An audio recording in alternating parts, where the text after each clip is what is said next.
Ada kisah yang lahir dari tempat paling kotor, tapi justru menyimpan hati yang paling bersih. Di sebuah gang sempit yang dipenuhi sampah dan bau menyengat, seorang anak yatim piatu harus bertahan hidup sendirian, tanpa orang tua, tanpa rumah layak, tanpa siapapun yang bisa ia andalkan. Setiap hari, bocah kecil itu memulung demi sesuap nasi. Namun takdir mempermainkannya dengan cara yang tak pernah ia bayangkan. Suatu pagi, di antara tumpukan sampah basah, ia menemukan sesuatu yang mengubah hidupnya selamanya. Seorang bayi misterius, terbuang, dan menangis tanpa siapapun di sisinya. Bocah itu bisa saja pergi. Ia bisa pura-pura tak mendengar. Namun hatinya memilih jalan yang paling berat. Ia merawat bayi itu dengan tubuhnya sendiri yang kelaparan. Menjaganya di gubuk reot. Bahkan rela mengorbankan segalanya demi bayi yang bukan darah dagingnya. Hari demi hari berlalu, hingga suatu saat, sebuah mobil asing berhenti di depan gubuk kumuh itu. Dan sejak hari itu, semua yang selama ini ia yakini tentang hidup, perlahan runtuh. Siapakah sebenarnya bayi yang ia rawat? Mengapa bayi itu ditinggalkan? Dan siapa sosok di balik kedatangannya yang tiba-tiba itu? Inilah kisah tentang kemiskinan, tentang cinta tanpa syarat, dan tentang sebuah takdir yang tak pernah memilih siapapun. Debu panas selalu menyambut Ridho setiap fajar menyingsing. Matahari belum tinggi ketika ia sudah mengangkat karung goni lusuh ke pundaknya. Usianya baru 10 tahun, tetapi punggung ringkihnya telah memikul beban hidup yang terlalu berat untuk anak seusianya. Di dalam karung itu tersimpan botol plastik bekas, kardus lembab, dan potongan besi tua. Harapan tipis yang jika beruntung bisa ditukar dengan beberapa lembar uang receh untuk membeli nasi. Ridho hidup sebatang kara di sebuah gubuk papan reot di tengah pemukiman kumuh. Dindingnya berlubang, atapnya bocor, dan lantainya hanya tanah keras yang dingin saat malam tiba. Gubuk itu terjepit di antara got terbuka yang berbau menyengat dan tumpukan sampah yang seolah tak pernah berkurang. Di sanalah Ridho tidur, makan, dan menyimpan kenangan tentang orang tuanya. 2 tahun lalu, hidup Ridho belum sekelam sekarang. Ayahnya masih ada, seorang buruh serabutan yang bekerja apa saja demi membawa pulang sedikit uang. Namun suatu malam, ayahnya tak pernah kembali. Ia tewas dalam insiden tabrak lari. Pelakunya lenyap di telan gelap, meninggalkan keluarga kecil itu tanpa keadilan, tanpa penopang hidup. Sejak saat itu, hidup mereka perlahan runtuh. Ibunya berusaha bertahan. Ia bekerja seadanya sambil menahan sakit yang semakin hari semakin menggerogoti tubuhnya. Tanpa uang untuk berobat dan tanpa makanan bergizi, penyakit itu akhirnya merenggut nyawanya. Ridho masih ingat jelas napas terakhir ibunya di gubuk sempit itu, serta tangannya yang dingin menggenggam jari Ridho sambil berpesan agar ia tetap menjadi anak baik. Sejak kepergian kedua orang tuanya, Ridho benar-benar sendiri. Para tetangga hanya bisa menatap iba karena mereka pun hidup dalam kesulitan yang sama. Tak ada yang mampu menanggung beban orang lain. Dari situlah Ridho belajar satu hal penting. Di dunia yang kejam ini, ia hanya bisa bergantung pada dirinya sendiri. Pagi itu udara terasa lembab dan berat. Seolah langit ikut menekan dada siapapun yang bernapas di bawahnya. Ridho sudah berdiri di pinggir jalan utama sejak matahari belum sepenuhnya muncul.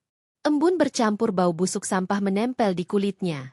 Dengan tangan kecil yang sudah terbiasa kotor, ia mengais tumpukan sampah basah, memisahkan botol plastik dari sisa makanan, memilah kardus yang masih mungkin dijual. Setiap gerakan dilakukan cepat dan cekatan, karena jika terlalu lama, pemulung dewasa lain akan datang lebih dulu. Saat itulah Ridho mendengar suara lirih. Awalnya samar, nyaris tertelan oleh deru kendaraan dan suara burung pagi. Ia mengira itu hanya kucing liar yang sering berebut sisa makanan di tempat itu. Ridho tetap bekerja, namun suara itu kembali terdengar. Kali ini lebih jelas, lebih panjang, dan terdengar menyayat. Ridho berhenti. Napasnya tertahan. Itu bukan suara kucing. Itu adalah tangisan bayi. Jantung Ridho berdegup kencang. Ia menoleh ke sekeliling, berharap ada orang dewasa yang juga mendengarnya. Namun jalanan masih sepi. Dengan perasaan campur aduk antara takut dan penasaran, Ridho mengikuti arah suara itu. Ia menggeser tumpukan kardus basah, menendang styrofoam yang sudah remuk, hingga akhirnya menemukan sebuah kotak kardus lembab yang hampir roboh. Di dalamnya terbaring seorang bayi kecil. Tubuhnya mungil, kulitnya kemerahan karena kedinginan, dan pakaiannya kotor oleh debu dan air sampah. Mata bayi itu terbuka lebar, basah oleh air mata, menatap Ridho seolah meminta tolong. Tangisnya melemah, seperti sudah terlalu lama menangis tanpa ada yang datang. Ridho membeku beberapa detik. Ia belum pernah melihat bayi sedekat ini sejak ibunya meninggal. Rasa takut menyergap, takut dimarahi orang dewasa, takut disalahkan, takut tak tahu harus berbuat apa. Namun rasa iba itu jauh lebih besar. Siapa yang tega membuang bayi sekecil ini di tempat sekejam ini? Tanpa berpikir panjang, naluri Ridho mengambil alih. Ia melepas karung goninya begitu saja, lalu mengangkat bayi itu dengan hati-hati. Tubuh kecil itu terasa dingin di lengannya. Ridho mendekapnya erat ke dada, mencoba memberikan sedikit kehangatan. Tangisan bayi itu perlahan mereda, seolah merasakan ada seseorang yang akhirnya peduli.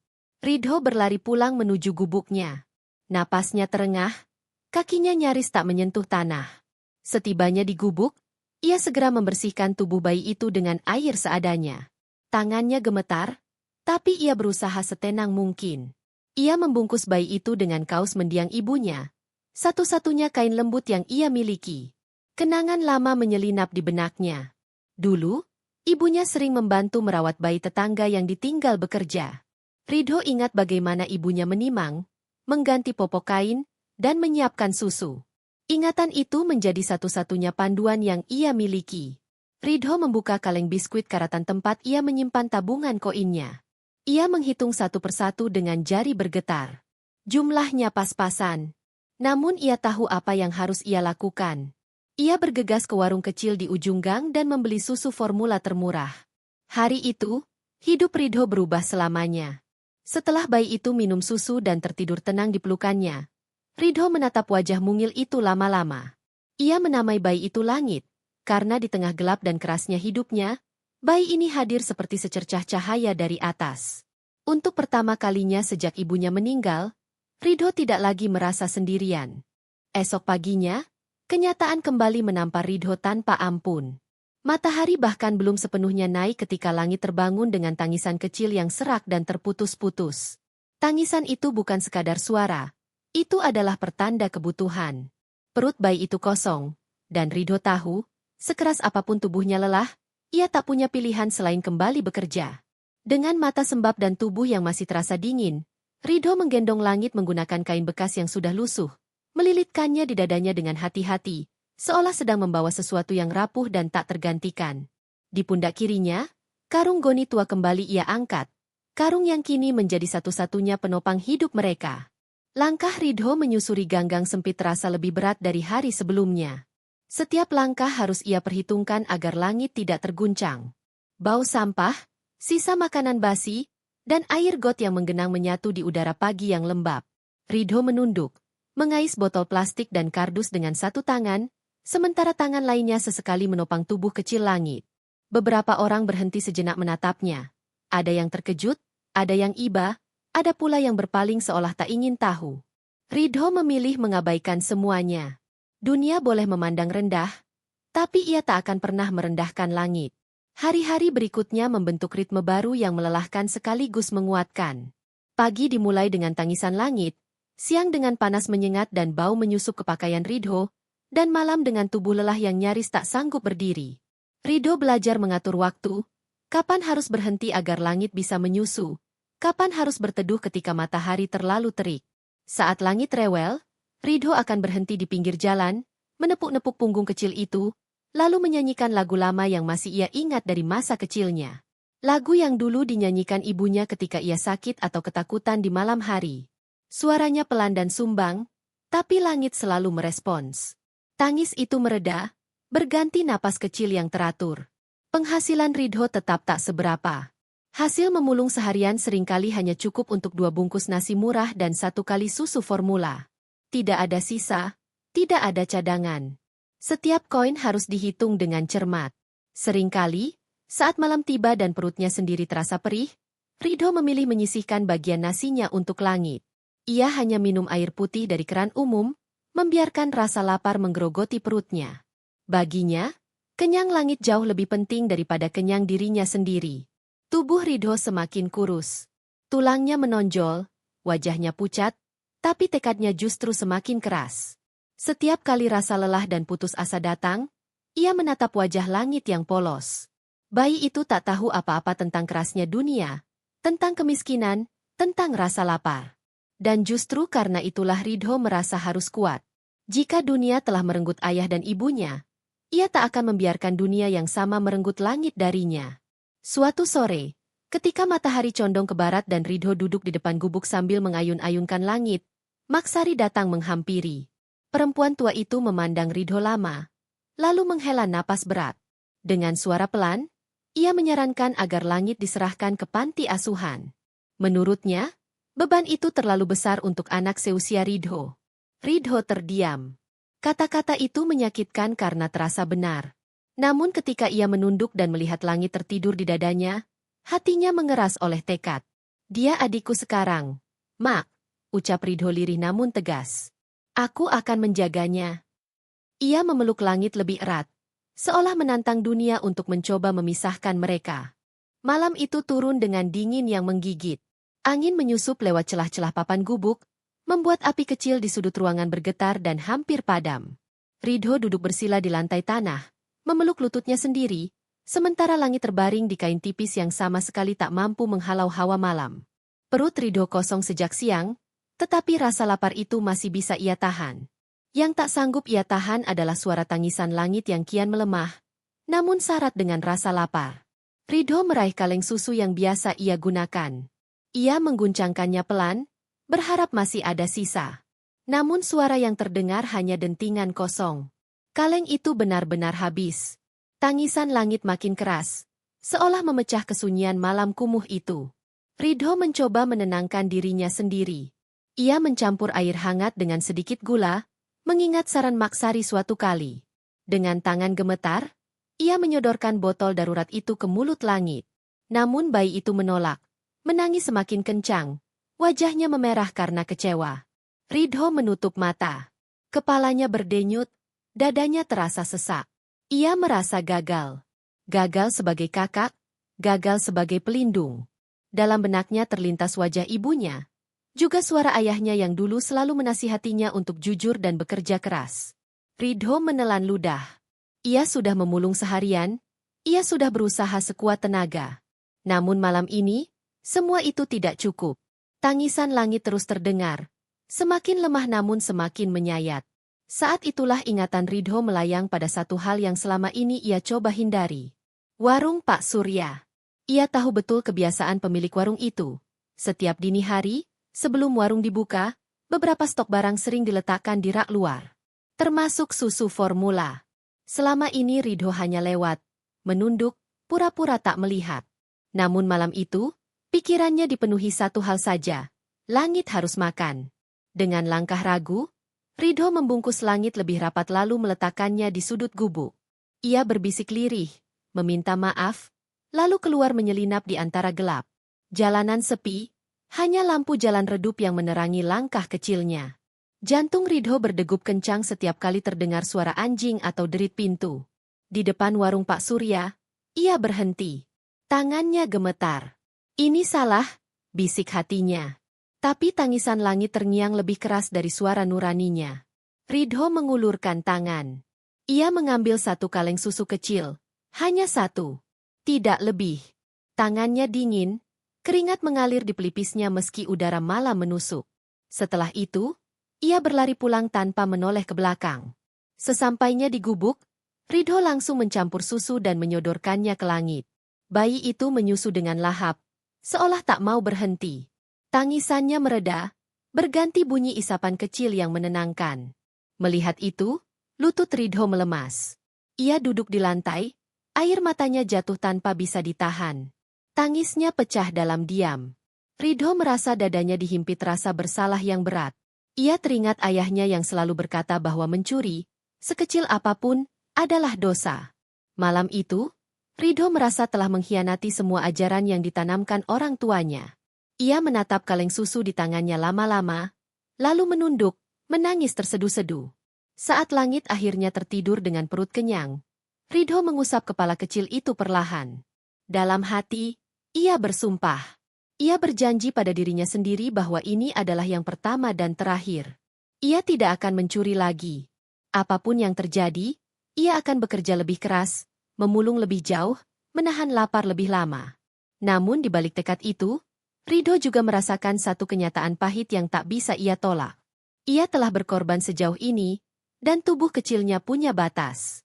Malam dingin itu mengajarkannya bahwa cinta memang sanggup membuat seseorang melanggar prinsipnya, dan bahwa pengorbanan, sekuat apapun, tidak akan pernah tanpa luka. Sebulan berlalu sejak Ridho menemukan langit, dan bulan itu terasa seperti bertahun-tahun baginya. Tubuh kecil Ridho yang selama ini dipaksa kuat akhirnya mencapai batas. Suatu pagi yang dingin, ia terbangun dengan tubuh menggigil hebat. Kepalanya terasa berat seperti dipukul, tenggorokannya perih, dan pandangannya berkunang-kunang. Ia mencoba bangkit dari alas jerami, namun kakinya tak sanggup menopang tubuhnya sendiri. Demam tinggi membakar tubuhnya, menguras sisa tenaga yang ia miliki. Di sudut gubuk, langit mulai terbangun. Tangisan kecil itu perlahan berubah menjadi jeritan lapar yang nyaring. Botol susu kosong tergeletak di dekat kaleng biskuit karatan yang kini benar-benar tak berisi apapun. Ridho menelan ludah. Ia meraih tubuh langit dan mendekapnya erat. Mencoba menenangkan meski suaranya sendiri serak dan gemetar. Ia tak punya uang sepeser pun. Bukan untuk susu, bukan pula untuk obat. Setiap tangisan langit terasa seperti pisau yang menusuk dadanya. Ridho sadar, kali ini ia benar-benar tak berdaya. Kasih sayang saja tidak cukup untuk memberi makan. Cinta saja tidak mampu melawan demam yang melemahkan tubuhnya. Dengan napas terengah dan kepala berdenyut, sebuah keputusan pahit perlahan terbentuk di benaknya. Keputusan yang sejak awal ia tak ingin ambil. Dengan sisa tenaga yang hampir habis, Ridho membungkus langit dengan kain terbaik yang ia punya. Ia menggendong bayi itu erat-erat ke dadanya, seolah ingin menghafal setiap detak jantung kecil itu. Ia melangkah keluar dari gubuk, tertatih menyusuri jalanan kota yang terasa jauh lebih panjang dari biasanya. Tujuannya satu, panti asuhan kasih ibu di seberang kota. Setiap langkah terasa seperti siksaan. Kaki Ridho gemetar, pandangannya kabur, namun ia terus berjalan. Bukan karena tubuhnya sanggup, melainkan karena hatinya memaksa. Di sepanjang jalan, ia berbisik pelan di telinga langit, mencoba menenangkan diri sendiri. Ia berkata bahwa semuanya akan baik-baik saja, meski hatinya hancur oleh kenyataan bahwa ia harus melepaskan satu-satunya kebahagiaan yang ia miliki. Setelah hampir 2 jam berjalan, Ridho akhirnya tiba di depan gerbang panti asuhan. Bangunan itu tampak besar dan bersih. Sangat kontras dengan gubuk reot yang ia tinggalkan. Dengan tangan gemetar, ia menekan bel. Tak lama kemudian, Bu Maya, pengurus panti, membuka pintu. Senyum ramahnya langsung memudar ketika melihat kondisi Ridho yang lusuh dan tubuhnya yang hampir roboh. Tanpa mampu berkata panjang, Ridho menyerahkan langit ke dalam pelukan Bu Maya. Air matanya jatuh tanpa bisa ditahan. "Tolong jaga dia, Bu," ucapnya terputus-putus. Dia pantas hidup lebih baik dari ini. Sebelum Bu Maya sempat bertanya lebih jauh, tubuh Ridho limbung. Dunia berputar, lalu gelap. Ridho tersadar di sebuah ruangan putih dengan bau antiseptik menusuk hidung. Ia terbaring di ranjang empuk rumah sakit. Bu Maya duduk di sampingnya, mengusap keningnya dengan penuh iba. Ia menjelaskan bahwa Ridho demam tinggi dan kelelahan parah. Langit kini aman dan dirawat di panti. Bu Maya menawarkan sesuatu yang tak pernah Ridho bayangkan sebelumnya. Tinggal di panti, bersekolah, makan teratur, dan hidup layak seperti anak-anak lain. Tawaran itu begitu hangat, begitu menggiurkan. Namun di benak Ridho, terlintas bayangan gubuk reot tempat kenangan orang tuanya bersemayam. Satu-satunya rumah yang ia miliki. Dengan suara pelan namun tegas, Ridho menolak. Ia memilih kembali ke gubuk peninggalan orang tuanya. Bu Maya tak memaksa. Ia hanya menghela napas panjang, menghormati pilihan anak kecil dengan keteguhan luar biasa itu. Hari-hari setelah itu terasa kosong dan sunyi. Gubuk yang sebelumnya dipenuhi tangisan dan tawa kecil langit kini terasa dingin dan hampa. Ridho kembali memulung sendirian. Namun semangatnya seolah tertinggal di panti asuhan. Setiap sore, ia berjalan memutar melewati gerbang panti. Ia tak berani masuk, hanya berdiri di kejauhan, memandang dari balik pagar. Melihat langit digendong pengasuh atau tertawa di ayunan sudah cukup untuk membuat hatinya sesak dan hangat sekaligus. Rindu itu ia simpan sendiri, dalam diam, sebagai bukti cinta yang tak pernah benar-benar ia lepaskan. Suatu siang yang terik, ketika Ridho baru saja kembali dari memulung dengan tubuh lelah dan pikiran kosong, suara yang asing memecah kesunyian gang kumuh tempat ia tinggal. Suara itu bukan deru motor tua atau gerobak pemulung yang biasa melintas, melainkan dengungan mesin halus dan berat, suara yang tak pernah menjadi bagian dari kehidupan di lingkungan itu. Ridho mengangkat kepala. Dari ujung gang sempit yang dipenuhi lumpur dan sampah, sebuah sedan hitam mengilap perlahan masuk. Pantulan cahaya matahari di bodinya tampak mencolok, nyaris menyilaukan mata. Orang-orang di sekitar berhenti beraktivitas. Beberapa ibu keluar dari rumah reot mereka, anak-anak kecil mendekat dengan rasa penasaran. Mobil semewah itu terasa seperti benda asing yang tersesat di dunia yang salah. Mobil itu berhenti tepat di depan gubuk Ridho. Jantung Ridho berdegup kencang. Tangannya refleks mencengkeram karung goni. Berbagai kemungkinan buruk berkelebat di kepalanya. Apakah ia melakukan kesalahan? Apakah ini tentang susu yang pernah ia curi? Atau tentang langit? Pintu mobil terbuka perlahan. Turunlah sepasang suami istri dengan penampilan rapi dan elegan. Pakaian mereka bersih, wangi, dan jelas mahal. Sangat kontras dengan bau sampah dan keringat yang menyelimuti gang itu. Setelah mereka, turun pula seorang anak kecil yang digandeng lembut oleh sang ibu. Ridho membeku. Wajah mungil itu, mata bening itu, senyum kecil yang begitu ia kenal. Tubuh Ridho gemetar. Anak itu menatap sekeliling dengan rasa ingin tahu, lalu pandangannya tertuju pada Ridho. Mata kecil itu membesar, dan tanpa ragu, anak itu berusaha melepaskan pegangan ibunya. Langit. Gumam Ridho lirih, nyaris tak bersuara. Bu Maya kemudian turun dari mobil, berdiri di samping Ridho dengan mata berkaca-kaca. Ia tersenyum lembut, penuh haru. Ridho, katanya pelan namun jelas, ini orang tua langit yang sebenarnya. Dunia terasa berputar bagi Ridho. Kakinya lemas. Ia memandang anak itu sekali lagi, lalu menatap sepasang suami istri di hadapannya. Pria itu melangkah maju dan mengulurkan tangan. Perkenalkan, saya Aditya, ujarnya dengan suara tenang namun bergetar. Dan ini istri saya, Lestari. Ia menunduk sedikit, berusaha sejajar dengan Ridho. Dan anak kami, namanya Reno. Bu Lestari tak kuasa menahan air mata. Ia mendekat dan memeluk Ridho tanpa ragu, seolah memeluk anaknya sendiri. Tubuhnya gemetar oleh isak yang tertahan. Terima kasih, nak, terima kasih, ucapnya berulang kali. Dengan suara terbata-bata, Pak Aditya mulai menjelaskan. Sebulan lalu, Reno diculik oleh orang tak dikenal. Pencarian dilakukan kemana-mana, melibatkan polisi, relawan, dan berbagai pihak, namun hasilnya nihil. Mereka tak pernah membayangkan bahwa anak mereka akan ditemukan di tempat pembuangan sampah. Apalagi dirawat oleh seorang anak kecil yang hidup serba kekurangan. Kami tidak tahu bagaimana Reno bisa sampai di sana, kata Pak Aditya sambil menahan emosi. Yang kami tahu, kamulah yang menyelamatkan hidupnya. Ridho hanya terdiam. Kata-kata itu terasa terlalu besar baginya. Ia menatap Reno, yang kini berdiri lebih dekat dan menatap Ridho dengan senyum polos. Tangan kecil itu terulur, meraih jari Ridho, seolah mengenali kehangatan yang pernah menjaganya. Kamu pahlawan bagi keluarga kami, lanjut Pak Aditya dengan mata berkaca-kaca. Apa yang kamu lakukan, tidak semua orang dewasa sanggup melakukannya. Setelah keheningan singkat, Pak Aditya menghela napas panjang, lalu mengucapkan tawaran yang mengubah segalanya. Mereka ingin mengadopsi Ridho, memberinya rumah yang layak, pendidikan terbaik, dan kehidupan tanpa kelaparan. Mereka ingin Ridho dan Reno tumbuh bersama, bukan sebagai orang asing, tetapi sebagai keluarga. Ridho menunduk. Tawaran itu terdengar seperti mimpi. Mimpi yang terlalu indah untuk anak pemulung sepertinya. Namun bayangan gubuk reot di belakangnya segera memenuhi benaknya. Di sanalah kenangan ayah dan ibunya tinggal. Di sanalah ia belajar bertahan hidup. Dengan napas bergetar, Ridho menggeleng pelan. Terima kasih, Pak, Bu, ucapnya lirih. Tapi aku tidak bisa meninggalkan rumah orang tuaku. Ucapan itu membuat suasana hening. Pak Aditya dan Bu Lestari saling berpandangan, terkejut sekaligus terharu oleh keteguhan anak kecil di hadapan mereka. Gang kumuh itu kembali sunyi setelah kata-kata Ridho menggantung di udara. Pak Aditya berdiri mematung beberapa detik, seolah mencari keberanian untuk melakukan sesuatu yang sangat jarang ia lakukan sepanjang hidupnya.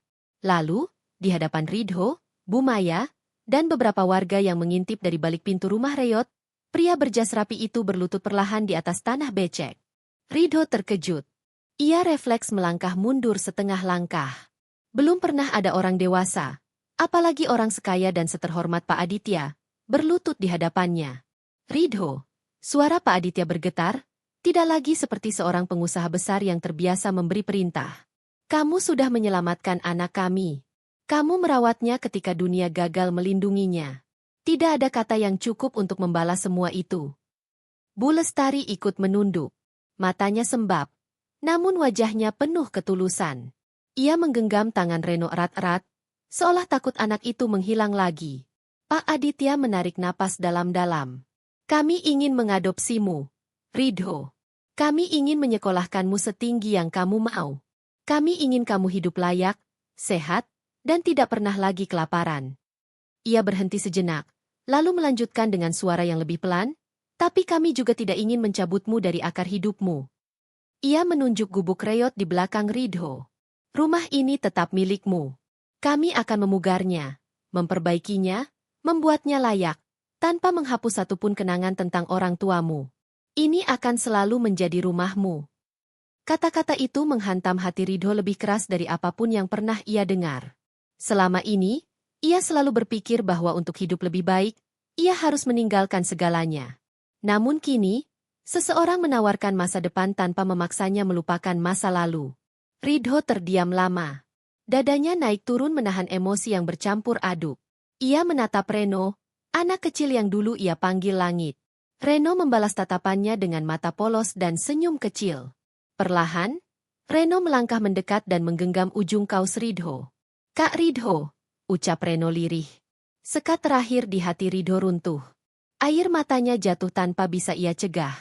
Ia menoleh ke Bu Maya, yang mengangguk penuh dorongan. Di mata wanita itu, Ridho melihat kebanggaan, bukan belas kasihan. Ridho menarik napas panjang, lalu mengangguk pelan. Aku mau. Suaranya bergetar. Aku mau jadi kakak Reno.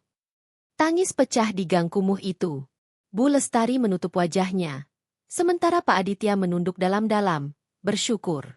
Pak Aditya bangkit dan memeluk Ridho dengan hati-hati, seolah takut melukai anak yang telah terlalu lama hidup keras. Hari-hari berikutnya menjadi awal kehidupan baru. Ridho mulai bersekolah, mengenakan seragam yang masih terasa asing di tubuhnya. Setiap pagi, sebuah mobil menjemputnya. Namun setiap sore ia selalu meminta diantar kembali ke gubuknya. Di sanalah ia belajar bahwa masa lalu dan masa depan bisa berjalan berdampingan. Gubuk itu dipugar sederhana. Dinding yang dulu berlubang kini kokoh, atap bocor diganti, namun letaknya tetap sama. Foto orang tua Ridho dipajang rapi di dinding. Tidak ada yang dihilangkan, hanya diperbaiki. Ridho sering duduk di depan rumah itu saat senja, ditemani Reno yang kini ceria dan sehat. Mereka berbagi cerita, tawa kecil, dan kenangan yang akan tumbuh seiring waktu. Ridho tidak lagi sendirian, dan Reno tidak lagi kehilangan. Di tengah bau sampah dan kemiskinan yang dulu membelenggunya, Ridho menemukan keluarga. Seorang adik yang ia cintai sepenuh hati, orang tua baru yang menghormati masa lalunya, dan masa depan yang perlahan terbuka cerah di hadapannya. Bayi misterius yang dulu ia temukan di tumpukan sampah, yang ia beri nama Langit, telah mengubah takdirnya selamanya. Dari keputusasaan lahir harapan, dan dari cinta yang tulus, sebuah keluarga akhirnya ditemukan.